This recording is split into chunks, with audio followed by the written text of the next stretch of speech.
तो जय हिंद दोस्तों, स्वागत है आप सभी का आपके अपने इस यूट्यूब चैनल पर, आपके अपने इस परिवार में। तो दोस्तों आज हम सिंपल इंटरेस्ट का हमारा आज क्लास 3 है और टाइप भी हमारा 3 है।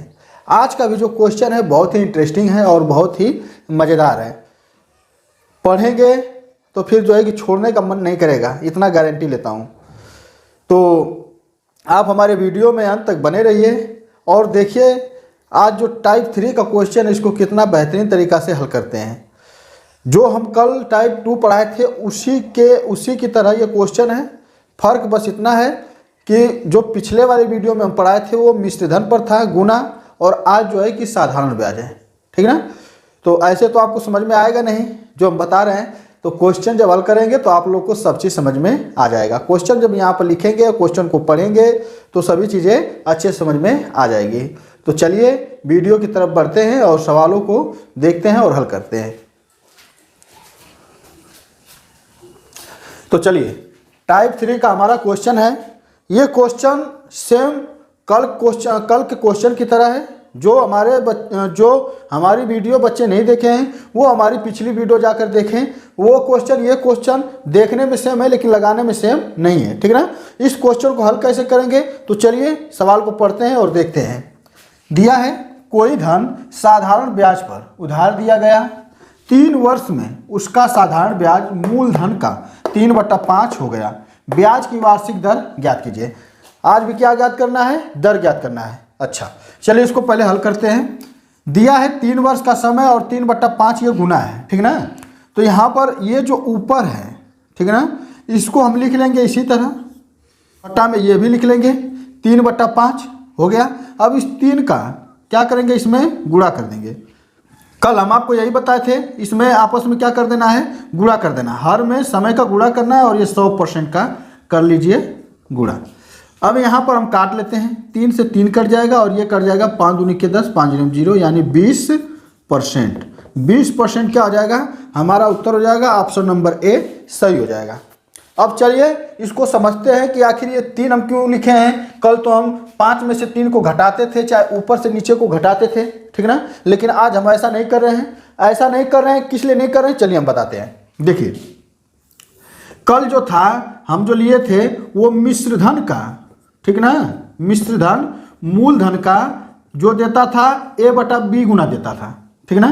तो ये हमारा मिश्र धन निकल कर आता था, बटा में मूल धन इधर लाएंगे तो क्या निकल कर आता था, a/b यानी मिश्र धन और मूल धन। अगर हम ब्याज निकालेंगे तो कैसे निकालेंगे, मिश्र धन में से मूल धन घटाएंगे, जो बचेगा वही तो ब्याज होगा। तो जो वही ब्याज होगा तो इसीलिए हम ऊपर से क्या करते थे, नीचे को घटा देते थे। यानी ये जो नीचे मूल धन था ये मिश्र धन में से घटा देते थे। ठीक है ना। इसके चलते हम क्या करते थे, घटाकर लिखते थे। और पता ही है कि ये जो b है ये हमारा मूल धन है तो इसमें समय का कर देते थे गुणा। ठीक है ना। क्या कर देते थे, समय का इसमें गुणा कर देते थे। क्या कर a में से -b कर और b में समय का कर देते थे गुणा, फिर 100% से कर देते थे गुणा। यही करते थे। तो आप ये समझ में आ गया आपको कि ये हम कल क्यों घटा रहे थे।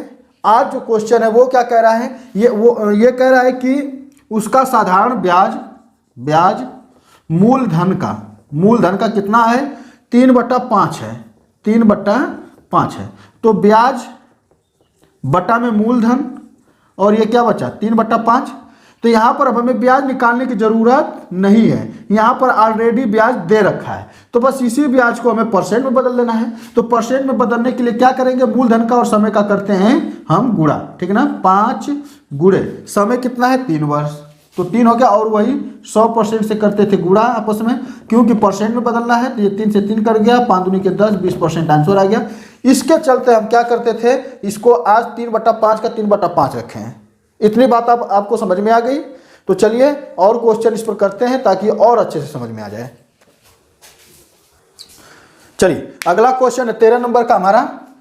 दिया है साधारण ब्याज पर दिए गए किसी धन का ब्याज उस धन के 3/16 के बराबर है यदि समय की वर्षों में संख्या दर के 3 गुने के बराबर हो तो ब्याज की दर क्या होगी। देखिए यहाँ पर 3/16 दे दिया है और जो समय दिया है ना वो दर का क्या दिया है, 3 गुना है। मान लीजिए दर हमारा x रहा होगा तो हमारा जो टाइम वो कितना रहा होगा, 3 गुना, यानी इसका 3 गुना होगा तो 3x हो जाएगा, ठीक ना। ये हमारा क्या है, दर है, और ये हमारा क्या है, टाइम है। तो दर क्या है, दर टाइम जो है दर के 3 गुना है, यानी 3x है ये, ठीक ना। अब सिंपल हमें अब करना क्या है कि देखिए हम क्या बताते आ रहे हैं, 3/16 है ना, ऊपर का ब्याज है, ये मूलधन है, तो ये हम लिख लेंगे 3/16 गुणे, यहाँ पर टाइम हमारा क्या है, तो दर का 3 गुना है, तो ये हो जाएगा 3x गुणे में कर लेंगे 100% बराबर, ये जो है इधर हमारा क्या निकालना है, तो दर निकालना है, दर ही तो निकालना है, दर ही पूछ रहा है, तो ये हो जाएगा हमारा दर। अब चलिए सिंपली इसको करते हैं हल। तो देखिए ये 3 से 3 ये कट जाएगा, ठीक ना, x का इस x में गुणा होगा तो x² हो जाएगा, इधर क्या बचा 100/16। अब यहाँ पर क्या होगा कि यहाँ पर 100/16 होगा, और ये जब ये जो स्क्वायर इधर आएगा तो रूट बन जाएगा, तब यहाँ पर क्या निकल कर आ जाएगा 10 बटा में, और ये कितना आ जाएगा 4।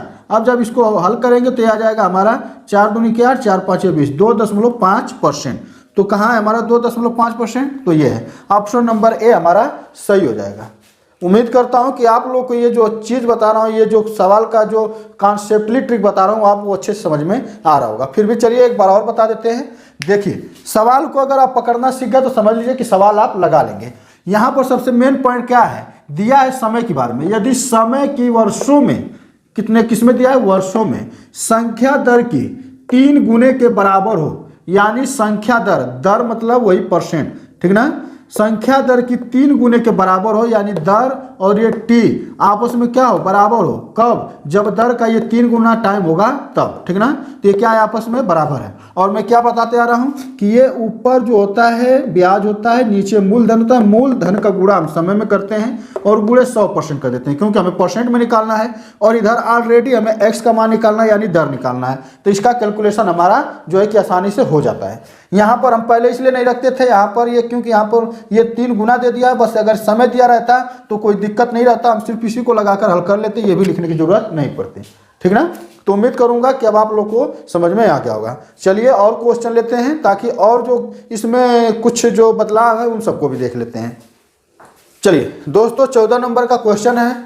ये क्वेश्चन सेम एकदम पहले क्वेश्चन की तरह है। इस क्वेश्चन का आंसर मैं चाहता हूं कि आप हमें कमेंट करें कि इसका आंसर क्या होगा। तो वीडियो को रोकिए और इसका जो है कि क्वेश्चन हल कीजिए। चलिए दिया है कोई धन साधारण ब्याज की वार्षिक दर पर दिया गया, 5 वर्ष बाद उसका साधारण ब्याज उसके 1/4 के बराबर हो जाता है, ब्याज की वार्षिक दर ज्ञात कीजिए। चलिए यहाँ पर मैं क्या बताया हूँ, साधारण ब्याज उसके मतलब मूलधन के 1/4 के बराबर हो जाता है। तो 1/4 इसी तरह लिख लेते हैं, क्योंकि ये ब्याज है और ये मूलधन है। गुणा करेंगे किसका, समय का, गुणे 100%। अब इसको हल जब करेंगे तो 4 5 20, 20 5 हो जाता है 100, यानी 5%। 5% हमारा आ जाएगा आंसर। तो किसका आंसर 5% आया था, हमें कमेंट करिए। दोस्तों ये सवाल कोई ज़्यादा भारी नहीं है, सिर्फ इसका कॉन्सेप्ट समझ लीजिए। अगर कॉन्सेप्ट समझ लिए तो समझिए कि आप जो है कि सवाल को किसी भी तरह तोड़ मरोड़ कर लगा सकते हैं, ठीक ना। तो चलिए इस चैप्टर के लास्ट क्वेश्चन को देख लेते हैं, ठीक ना। चलिए दोस्तों 15 नंबर का क्वेश्चन है। ये क्वेश्चन हमारे जो पहले से दूसरे नंबर पर हम लगाए थे, ठीक ना, यानी कि 13 नंबर के क्वेश्चन को जो लगाए थे सेम उसी की तरह ये भी है। तो चलिए इसको आप लगाइए, तब तक हम भी इसको लगाते हैं। देखिए दिया है किसी धन का साधारण ब्याज उस धन का 4/25 हो जाता है यदि वर्षों की संख्या दर की संख्या के बराबर हो तो ब्याज की दर ज्ञात कीजिए। यहाँ पर माइनस पॉइंट देखेंगे क्या दिया है, समय के बारे में, यदि वर्षों की संख्या दर की संख्या के बराबर हो तो, यानी कि अगर दर हमारा x रहा हो तो समय भी हमारा क्या रहा होगा x, यानी कि दर हमारा 1% रहा हो तो समय भी हमारा क्या रहा होगा, वर्ष में 1 वर्ष रहा होगा। अगर हमारा दर 5% रहा हो तो समय हमारा कितना रहा होगा, 5 वर्ष रहा होगा, ठीक है ना। ये हमारा हो जाता है समय। तो चलिए अब इसको हल करते हैं। 4/25 है, इसको लिख लीजिए 4/25। समय हमारा क्या है x वर्ष, गुणे में कर लेंगे 100%, और इधर भी क्या है, ये हमारा दर है, ठीक ना। इसको जरूर लिखिएगा, अगर समय अगर इस तरह दिया रहे तब। यहाँ पर काटेंगे 25 चौक को 100, ठीक ना। 25 चौक को कितना हो गया 100, और इसका गुणा हो जाएगा इसमें तो x का स्क्वायर हो जाएगा, और 4 चौक को ये 16% हो जाएगा। तो x बराबर क्या आ जाएगा 16 रूट में 16, ठीक ना। x बराबर रूट में 16 और जब इसका जब वर्गमूल निकालेंगे तो हमारा कितना जाएगा 4% हो जाएगा। 4% देखिए किस ऑप्शन में है, तो ऑप्शन नंबर ए है, ये हमारा सही हो जाएगा। बन गया ये हमारा 4% आंसर। तो उम्मीद करता हूँ दोस्तों कि आज का भी जो चैप्टर है आप लोग को पढ़कर बहुत ही मज़ा आया होगा, बहुत ही इंटरेस्टिंग आज का चैप्टर था और बहुत ही आप लोग को अच्छा लगा होगा। तो आज के लिए बस इतना ही। अगर हमारी वीडियो आपको अगर अच्छी लगी हो तो हमारे वीडियो को ज़्यादा से ज़्यादा शेयर करें और लाइक ज़रूर कीजिएगा। लाइक करते हैं, कमेंट करते हैं, शेयर करते हैं तो हमारे जो है कि मोटिवेशन बढ़ता है, जिसके वजह से हम चाहते हैं कि आपके लिए और बेहतर से बेहतर कंटेंट लेकर आते रहे मैथ की।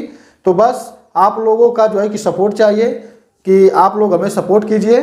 तो चलिए आज के लिए बस इतना ही रहने देते हैं। अब आपसे अगले वीडियो मुलाकात होगी सिंपल इंटरेस्ट के चैप्टर को लेकर, जो कि हमारा क्लास 4 और टाइप भी हमारा 4 रहेगा। तो चलते हैं, तब तक के लिए जय हिंद, वंदे मातरम।